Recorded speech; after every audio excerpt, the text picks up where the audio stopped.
desire. When it goes away... This is video 5. There's more of the videos you might have missed. I'm Reid now. Go from ReidAboutSex.com. I'm Cathy from theintimacydojo.com. So we're talking about if your partner doesn't want to sleep with you. Mm-hmm. And one of the topics we haven't really gone into is desire. It's like, if your partner doesn't want to sleep with you, it's just like, I don't desire you anymore. Like, how, can we talk about desire and what it is and why it might go away? Mm-hmm. There's some good TED Talks on this, so just go in and type in desire, see what comes up. There's a great book called Mating in Captivity by Esther Perel that talks about how the things that make us feel secure don't normally turn us on erotically. So I would recommend reading that book as well. The thing to understand about desire, and go back to the first video where we talked about some of this in lust and libido and what happens when you're in love and the brain cocaine of being high on love. Desire for me, if we're not in the love phase, if we've waned off of that. Or some people, it's not about love, it's just lust or wanting to be sexual with someone. Yeah, but what question is, so what are you asking about desire though? So if it goes away, like what happens? Well, usually it's it doesn't have to be just love and the brain chemistry. Like most people equate lust with the initial desires of being in love, or just being horny. Mm-hmm. And we collapse all that stuff together.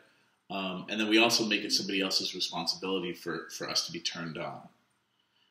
Throw on a couple bad relationships, some emotional scar tissue, and then a lot of unsaid feelings and maybe upsets and broken promises. Mm-hmm. And then your ability to not be in your body and know what you like. Mm-hmm. And also being stressed because you have a stressful job or you have 3 kids that you need to juggle and get to soccer practice. Like, ta-da! This is why you're not feeling like you desire anyone right now. But there also can be you can have the overall like, oh my God, I'm exhausted. All I want is a bath and a nap. There's, I ran into an ex the other day. Mm-hmm. Someone I really love and respect. We're good friends.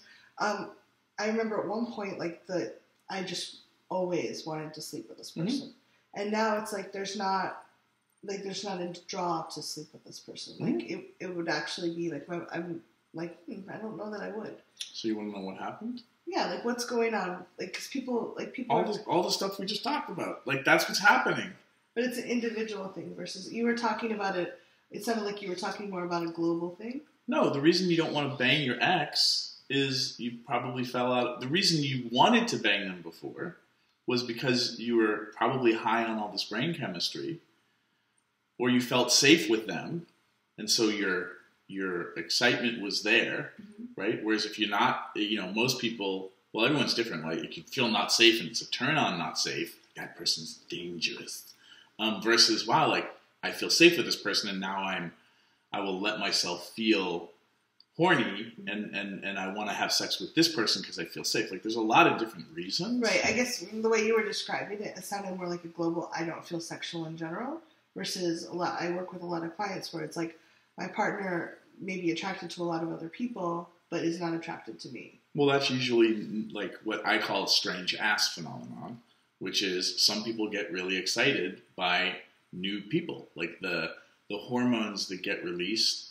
And the curiosity of somebody that you don't know, like those kinds of things have been studied. So it's just... I agree that's a factor. I don't know that's the entire factor. Like, I think that there can be individual resentments can build up between people too. Mm-hmm. But there also, it's interesting to me that someone who is very attractive and hasn't really changed, like the things that were attractive at that point are still there. And yet there's not the draw. Okay.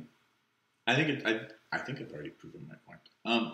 I think so. You're trying to figure out why you're not attracted or turned on by your ex. Mm-hmm. I would say look at the things why you were turned on in the first place. Again, it seems like the things that turned me on in the first place are still there. Which were what? A certain energy and attitude, a kindness, warmth that were there. And you haven't changed at all since the last time you were together. I have changed a great deal. So maybe the things you're looking for in life are different. Maybe the mystery and the newness of who they were has now passed. We were together for 4 years, so that was. And now you're over.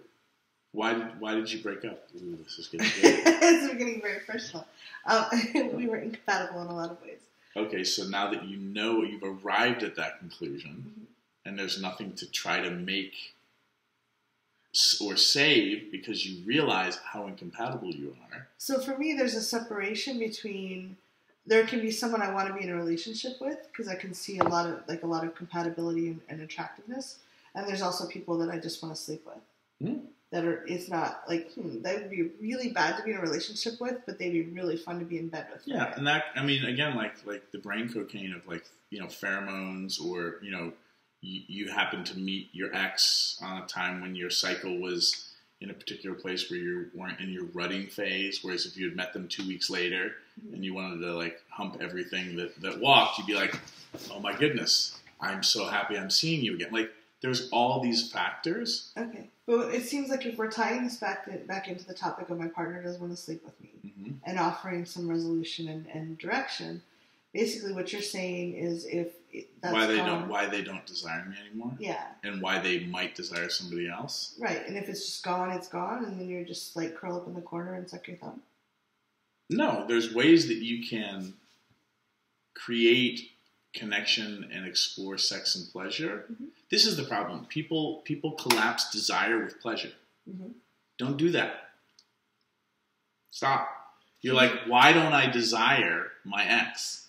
Can we do another video about pleasure and desire? We're doing video number 6 in the series, folks. The series that never ended. Just for you. Next video, leave a comment. Why does Cathy not get turned on by her ex anymore? Thanks for tuning in, Sex Geek. If you would like to continue with the brain sex, do me a favor and click subscribe right here. If you'd like to watch me on social media, that's where you're going to go. Next video, maybe? And if you really would like your own Sex Geek t-shirt, please click right here, right now. Boop.